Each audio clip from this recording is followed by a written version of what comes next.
Va ora in onda Liberamente, variazioni e scorribande con Giovanni Sallusti. Eccomi qua. Sono venuto a vedere lo strano effetto che fa la mia faccia e i vostri occhi e quanta gente ci sta. Buonasera a tutti e bentornati a Liberamente, variazioni e scorribande qui su Radio Libertà. Allora, piazze piene, urne vuote. E sì, mai come stasera bisogna tornare a un immortale aforisma della storia politica italiana, coniato da un leader di sinistra, da un leader socialista, da una grande figura della storia repubblicana, che incarna la storia della sinistra quando univa grandi battaglie ideali alla difesa che è la rappresentanza concreta delle istanze dei lavoratori, culturalmente tutto lontano da chi vi parla, ma calato in una realtà storica. Ebbene, erano le parole straordinarie di Pietro Nenni all'indomani delle elezioni decisive per la storia nazionale del 18 aprile del 48, quando il Fronte Popolare Socialisti Comunisti, strasostenuto da tutti gli intellettuali, dalle più importanti case editrici, dagli diciamo opinion maker di allora, prese una solenne tramvata dalla Democrazia Cristiana e dai suoi satelliti e partiti alleati liberali atlantici, diciamo, garantendoci di stare nella porzione di mondo libero e non sotto il tacco sovietico. Questo aforisma straordinario in 4 parole racchiude l'analisi politica di oggi, meglio di qualunque altra analisi possiate ascoltare o leggere.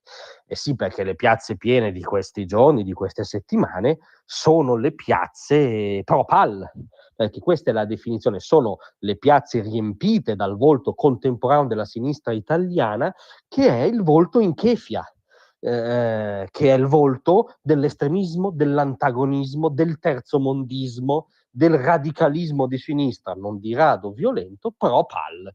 Sono le piazze che abbiamo visto, anzitutto ispirate al principio blocchiamo tutto, per cui sono state le piazze che hanno sequestrato le stazioni, le autostrade, che si sono accanite anzitutto contro i lavoratori in carne e ossa, anzitutto contro gli italiani più deboli. Sono le piazze dove abbiamo visto ributtanti non solo allusioni, ma rivendicazioni addirittura del pogrom anti-ebraico, non anti-israeliano, anti-ebraico del 7 ottobre, proposte in piazza dagli studenti per la Palestina, da cui poche figure della sinistra istituzionale lodevoli ma minoritarie si sono dissociate.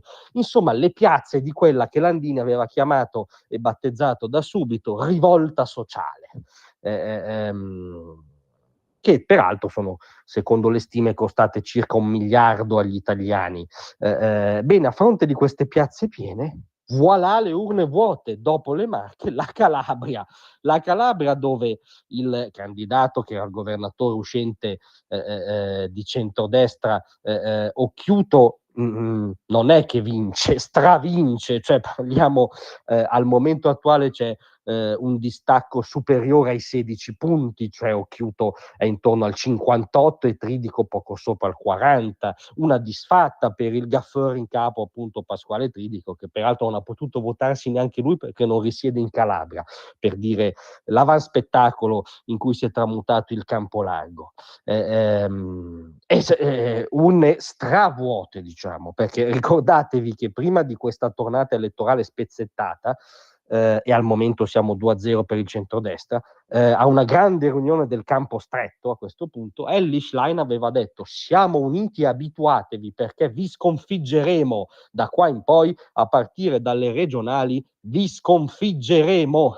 Tac, 2-0 per il centrodestra. Marche, dove Ricci ha parlato solo di Gaza e casualmente i marchigiani hanno reputato non fosse in cima alle loro priorità, e ora Calabria, dove peraltro c'è stato il solito tentativo, il solito aiutino non da casa ma dalla procura, nel senso che c'è stato un tentativo di eliminazione per via giudiziaria dell'avversario occhiuto, che oggi invece con questo risultato riottiene una rilegittimazione popolare palese.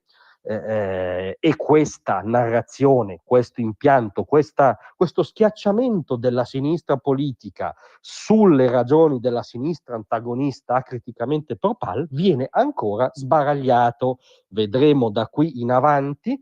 Al momento queste elezioni regionali danno ancora una volta ragione a quel gigante di Pietro Nenni. Le piazze del Campostretto sono piene, le urne del Campostretto sono vuote. Vediamo se i giornaloni lo racconteranno domani. Grazie a tutti, a domattina. Tra un manifesto e lo specchio.